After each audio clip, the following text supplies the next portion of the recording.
Finley to throw. Over the middle, intercepted. Wolford again. Wolford the other way at the 30, the 40. Wolford to midfield. Miles Wolford with the pick. The Heels on the doorstep of an enormous victory. Williams is the running back next to Howe. Play action. Howe will now lob it down the near side. Newsom with a man all over him. Pins the ball against the back of the defender and brings it in. Heels can get a first down at the 3. Now, pump fake to the right. Now he's going to run to the left.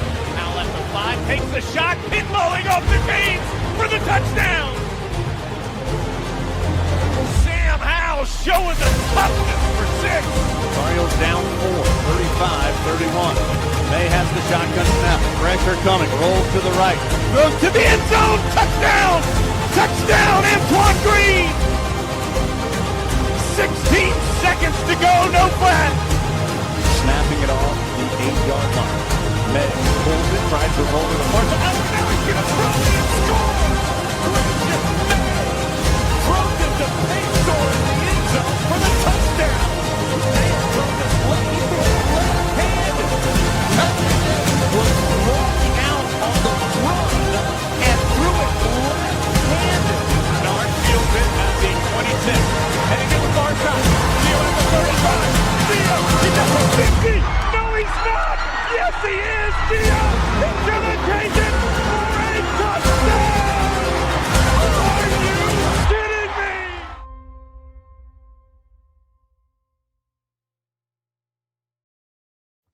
What's going on, guys? Welcome into another edition of the Heel Tough Blog Podcast. It's your host, Anthony Pagnotta, here with you as always. And boy, what a packed week of podcasts we have had here on the football side of things.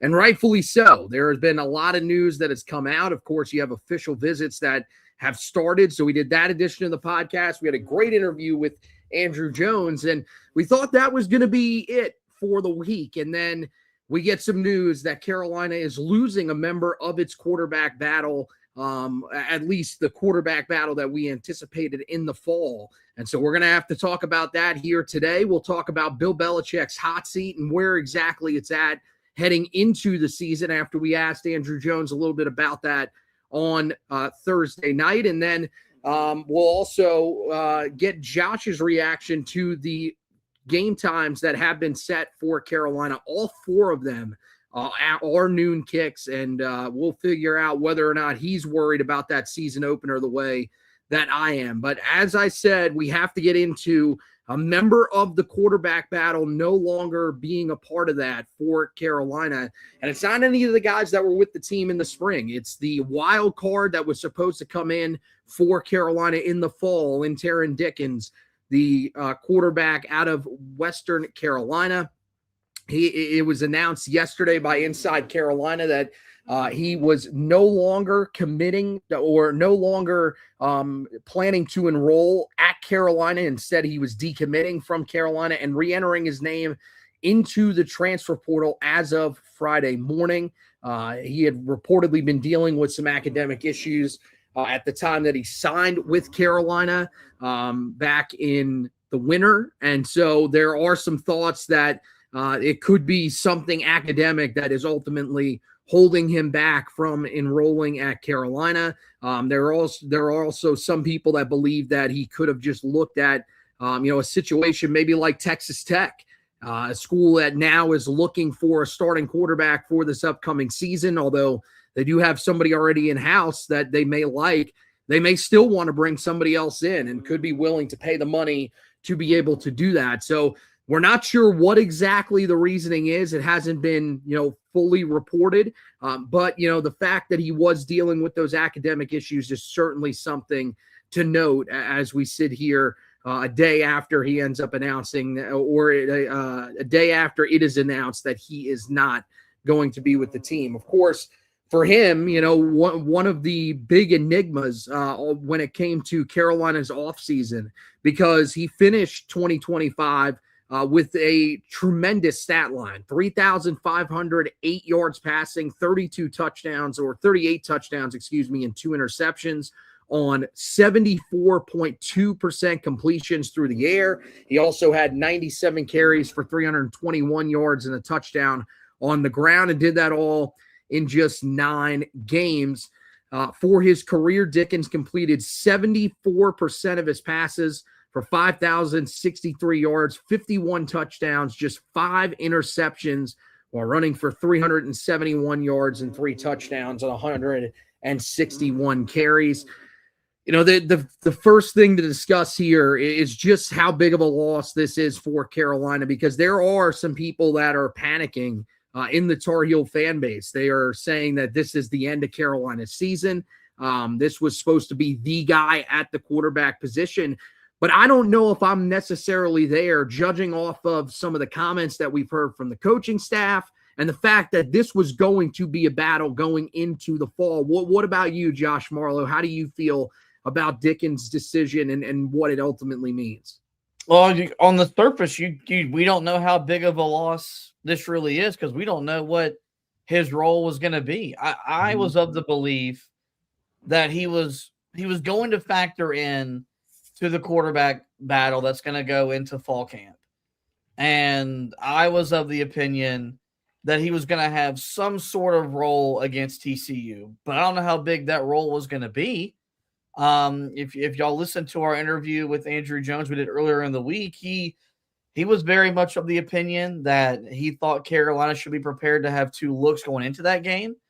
But he also did not say that included 2 looks with Dickens being the second of the 2 quarterbacks between those that are already on campus and battling it out. What sucks is I was really just intrigued by what he could look like in Bobby Petrino's offense. He may have, from an upside perspective, may have had the highest upside of any quarterback in that room, because we've seen small quarterbacks thrive in Bobby Petrino's offense. We've seen small quarterbacks make that transition from lower levels of college football to the Power 4 levels. Look at what Diego Pavia did at Vanderbilt. He arrived from New Mexico State and was a Heisman Trophy contender for the majority of last season for the Commodores. I'm not saying that Dickens was going to be that, but I've, and this might be sad, I've watched enough film of him. I've watched enough highlights of him to see where there was a pathway to him becoming Carolina's starter and him putting up not necessarily the type of numbers that we got from Sam and from Drake May, but leading a much more competent offense, a much more explosive offense. So now just we as fans kind of just have lost the unknown of what the quarterback room could potentially be. I know that we all feel better about the room this time as opposed to what we dealt with last year with how limited Gio Lopez was. And I don't know if I truly believed he was going to emerge as the starter. But I can say that now there's going to be, I guess, a little bit less intrigue when we get to fall camp about who's going to emerge as Carolina's signal caller when they start the season against TCU over in Ireland. Yeah, I mean, look, the one thing that I will say that I think really stands out as a positive for Carolina is that you don't have to bring in somebody that has to learn an offense during the fall. You had to do that last year with Gio Lopez. It limited some of the things that you could do offensively. Now, who knows how deep Freddie Kitchens' bag honestly was. He may have actually been able to run everything that he wanted to run because he simply didn't have that deep of a playbook. But I know Bobby Petrino does. And that was going to be one of the challenges that Dickens was going to have to deal with, was this was going to be a guy that was joining late. And yeah, you can study the playbook all you want in the off season. You can study it in the summer and go through some of the player-led practices. It's not the same as when you step out onto that field and you're being coached by Bobby Petrino and he's calling his offense. It's going to be a little bit different. So I do think that's one area where if you're looking for a positive, now you know that the guy that is going to be the starting quarterback for Carolina was with the team in the spring. He's going to be up to date on Bobby Petrino's offense. He's going to know exactly what he's got to do. And now in the fall, it's really just about competing. It's not about learning. And so I think that's one of the positives that you can take away from it. But yeah, I mean, it's hard not to sit here and look at those numbers and think to yourself, man, what could have been for Carolina? We don't know exactly what he's going to end up becoming. And who knows, maybe he doesn't even play college football this year. With the academic issues, who knows who's willing to actually take him on? And he could end up being a guy that doesn't play. So then there's really nothing to wonder about. But I do think that you had to be intrigued by what he was potentially going to be able to do in a Carolina uniform. Because, yeah, you're right. I think, Cam Ward is a great example of a guy that came up from the FCS level and really thrived. And you could even say, well, he made the step to Miami after he spent time at Washington State, so maybe it wouldn't be immediate. Guys, at Washington State, he was really, really good. There's a reason why Miami ended up going after him. So, Pavi is another great example, really probably the better example for this. And look, New Mexico State is a FBS team, but at the same time, that's a really significant step up. Going from there to Vanderbilt, a school that, by the way, didn't necessarily have the greatest talent around him. And he was a guy that ended up turning into a Heisman Trophy contender and a guy that made it to New York and turned Vanderbilt into a team that was very competitive in the SEC. So that's the ultimate thing that I think we're trying to get across is you don't know what exactly you're losing. And losing that wild card element, losing something that could have been great, could have possibly been great, is what stings. At the same time, my concern level is probably like a 3 or 4. I don't think that this is something that should have people melting down the way that some Tar Heel fans are, because as you mentioned, I do think the room is going to be better this year.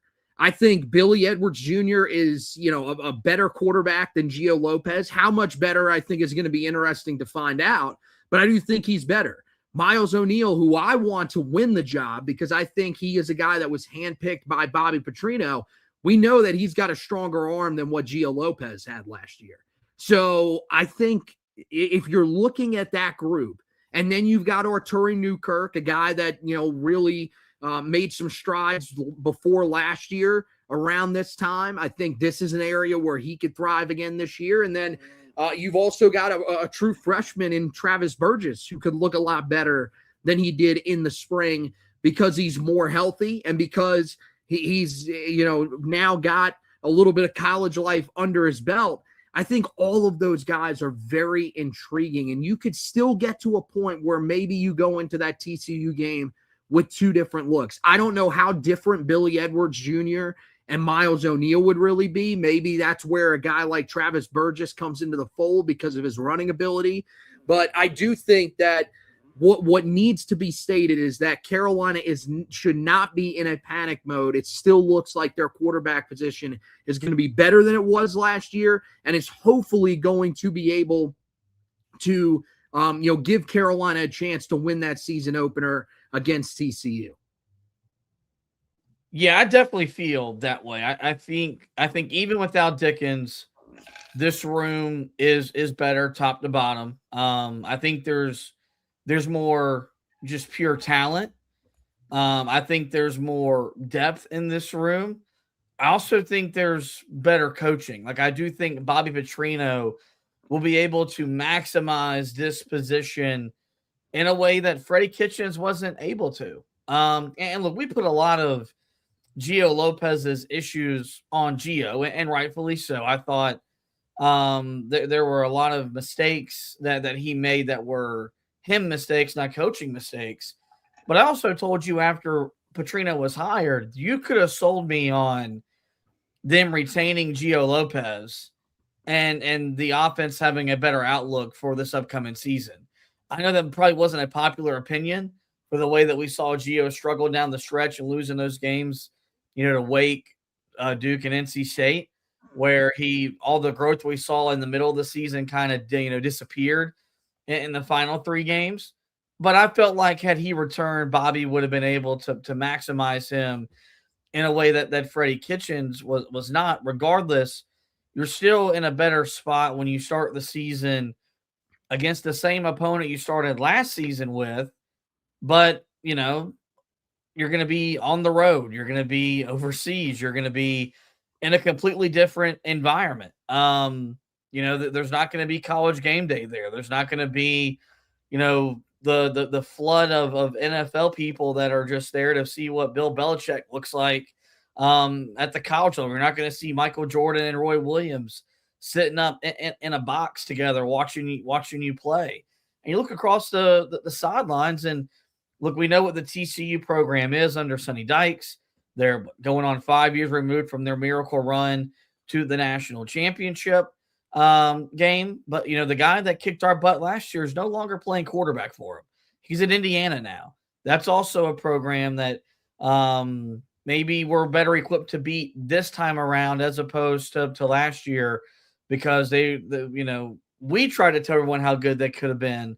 The national media did not. TCU took that took that chip on their shoulder, and that's why they ran the score up. But regardless, if Carolina's got to get in a shootout in week 1, I think you're better equipped to do that this year or week 0, as opposed to what you're able to do last year. And we thought last year's season opener was a great way if Carolina would have won to set the tone for what could have been a great season. We know that ultimately did not turn out to go that way. Historically, we know what happens to the team that loses this game in Ireland. Yep. If you go back and look at the track record, most of those teams don't recover. Don't know what it is, but you look at all the teams that have lost, and we've seen ranked teams lose this game. Florida State last year, it was a ranked matchup between Iowa State and Kansas State, and you've seen those teams not be able to bounce back when they've lost. So for a program that is wanting to take a step forward in 2026, but is still preaching development and patience and maybe targeting 2027 as their first real year to compete at a high level, this game is going to determine, I think, the mood for the remainder of the season. Because if Carolina can come back from that flight with legitimate momentum, maybe this team can earn another win or two along the way we don't project them to have right now on the schedule. Yeah. I mean, we said it the other night. It is really your entire season, it ultimately feels like. You lose that game, I don't look at many other games on the schedule and say Carolina is going to be able to win if they can't beat TCU. I'm not saying TCU is a pushover, but I do think that TCU is a team that is going to come in with a lot of question marks themselves.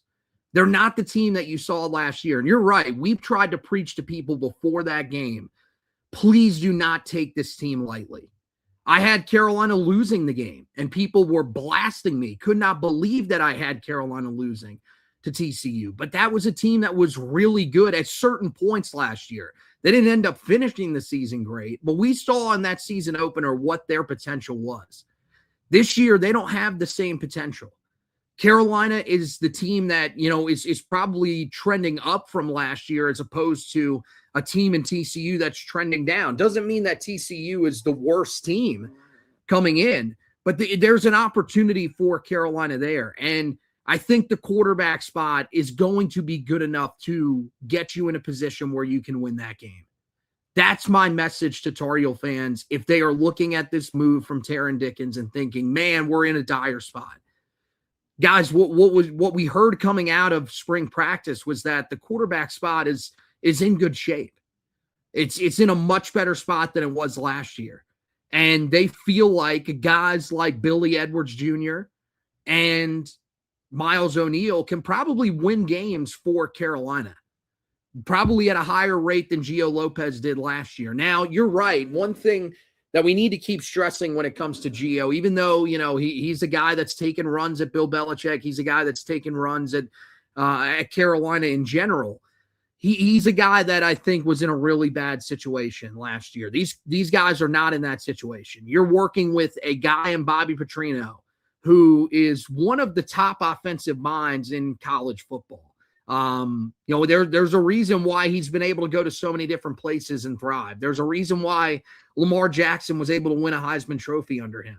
And maybe, you shouldn't expect that from the offense, but you should expect a lot better than what you got last year. I think if you get that in the first game of the season, there's a chance you can win that game. And if you win that game and come back across the Atlantic with that victory, I feel like that could really spark Carolina to at least make it to 6 wins, maybe 7, somewhere in that range. And man, that would be a really good step for Carolina this season. And ultimately, the question is that something that Carolina needs to accomplish in order for Bill Belichick to keep his job? We talked about this with Andrew Jones the other night, and I was really interested going into this interview what exactly he thought about the pressure, because from our perspective, I mean, guys that aren't on campus every day, aren't covering the program the way that Andrew does, we cover it from a little bit of a different angle.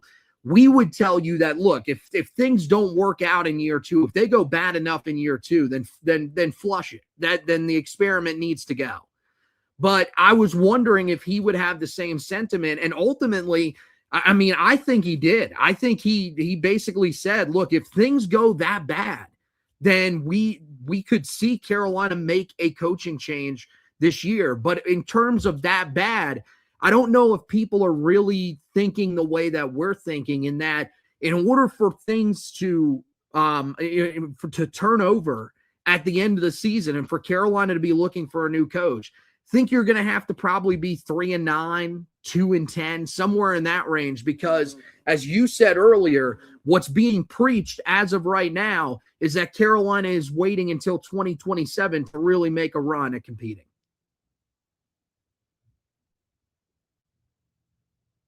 Yeah. I think we also got to remember you got a new AD that'll be taken over effectively later this summer. And you've got some different stuff going on outside of football that could impact funding in terms of buying out a coach, firing that staff, and hiring a new staff, on top of the fact that you've got to fund a roster. And that's what makes a lot of these decisions so interesting and now rev share NIL era of college football. You see it's in college basketball as well. How many coaches did we talk about last year that should have been fired, but because of funding issues could not? And I'm saying that Carolina has a funding issue, but we know we got a decision about a big facility we got to make that's going to impact funding on a fundamental level at some point. But we thought that Mike Norvell, Luke Fickell, we thought those guys were as good as fired in mid-October. And yet the programs decided to rally around those guys, actually kind of recommit to them in ways that they weren't doing so previously, gave them even more resources to have a chance to compete and get those programs back where those two fan bases expect them.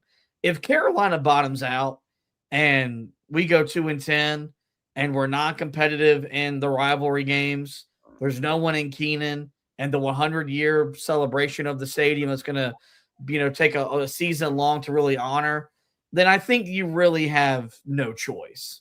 But if Carolina is even 4-8 like they were last year, let's say they go 5-7, but it's a lot more competitive, and you feel really confident that a lot of these young guys that you invested in are going to be back for the next season, and you have the same NIL commitment that you've had previously, and you're still willing to commit $13.5 million to your football roster, then I think there's a pathway back for Belichick to still be, I think, in good graces with the people that make the decisions.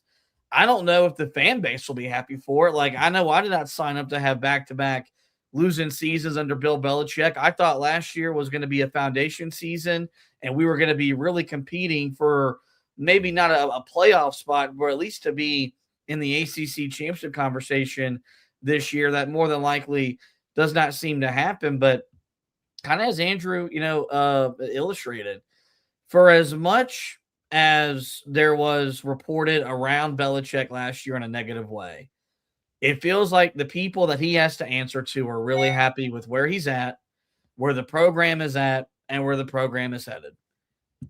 We can all sit here and disagree with that, and I'm comfortable doing so, because I don't think you hired him to go 4-8, and I don't think you thought going into the Cal game there was a chance he was either going to get fired or just outright quit but that felt like it was certainly on the table leading up to that game. But I think this is a athletic department that's in transition, and so I don't know if they're going to want to make that move. I don't know if Steve Newmark wants to be the guy to fire Bill Belichick. I don't know if he wants to have that on his ledger. So, but they've definitely got to put out a better product.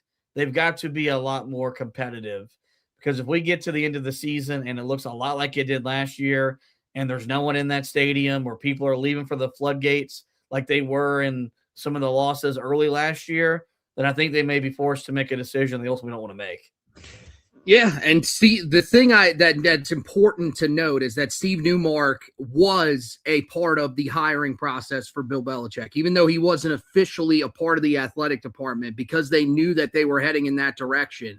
He was a guy that was included in that decision. And so, I think that's going to make it even harder for them to move on. I would say that at this point, his seat is pretty cool. I think there towards the end of last year, there may have been a little bit of heat on the seat. There may have been the thought that, hey, if things really do go that wrong, even if they go 4-8 again, maybe Carolina moves on. I think now you look at the schedule that Carolina has, and it's not a schedule that sets up for you to be able to have much success this upcoming season. It's just, unless the talent level is so much better than we think that it is. Because, look, we think the talent level on this roster is better than it was a year ago. I don't think that it's anywhere near where it needs to be to compete in the ACC. And I don't know if it's at the level where it needs to be able to get you to a bowl game with the schedule that you have. So I think that's going to be something that I think a lot of Tar Heel fans have to sort of come to terms with. And you have to be willing to accept that if Carolina goes 4-8, and I said this the other night when we were talking to Andrew, if Carolina goes 4-8, then you have to be willing to accept that if it looks better, if Carolina is more competitive in a lot of those games, they take, certain teams down to the wire, but ultimately end up losing. And that could even be the two rivalry games that you end up playing. I mean, yeah, it would suck that Carolina loses those games, but those are two teams that are expected to be better than you this year. If you take both of those games down to the end and you do a lot of similar things with teams like Clemson, some of the other teams that you're going to face on the schedule, well, then I think you're probably looking at Bill Belichick coming back for year 3. And you're probably looking at an athletic department that's relatively satisfied with ultimately where they're at. So, I don't think that he has to get to 6 wins. I think that was one thing that, people were toying with earlier in the offseason, especially before we got the schedule. Well, if he doesn't make a bowl game in year 2, then Carolina is going to be moving on. I don't think that's the case. I think it's what you and Andrew Jones laid out, which is that if Carolina is 3-9, 2-10 bad, and the stadium is empty in the 100th year anniversary of the stadium, then maybe they get to the point where they say, hey, some decisions have to be made. But again, the money's got to be there. I think we have talked about, that Carolina is buying into football more than just about any time that they bought into football previously, especially in the modern era. That's why they went out and hired Bill Belichick. That's why they're willing to pay him the money that they are. At the same time, I don't know if the money is nearly as high around the program as we think it is. So, I mean, yeah, we could sit there and say that Carolina should have a better roster. We could sit there and say that if Carolina struggles, they should move on from Bill Belichick. But is the money going to be there to actually do that? I think that's going to be one of the big questions as we go throughout the offseason. All right, guys, we were going to get the reaction from Josh on the schedule. We're going to have to wait on that because we just got some breaking news on the basketball side of things. So we're going to have to hop off of here. We're going to have to jump on the Four Corners podcast here shortly and talk about Alexandra Sermadorov being a Tar Heel. That now official from inside Carolina. So we've got that to talk about coming up. We've also got some schedule stuff on the basketball side of things with the ACC releasing the home and away opponents for this season. NC State not on there twice again, so we're going to be red hot about that. So make sure that you guys get over to the Four Corners podcast when it pops up on these same pages and check that out. Of course, all the coverage that you need over on HeelToughBlog.com as well. So make sure that you guys are looking there later today. There should be something up there about Semidurov, as well as plenty of football content. We're monitoring what's going on with the official visits. If anybody ends up committing, we will, of course, have you guys covered on that front. But that's going to wrap it up for this edition of the podcast. Want to thank Josh for hosting with me. Want to thank you guys for watching and listening. And as always, go Tar Heels.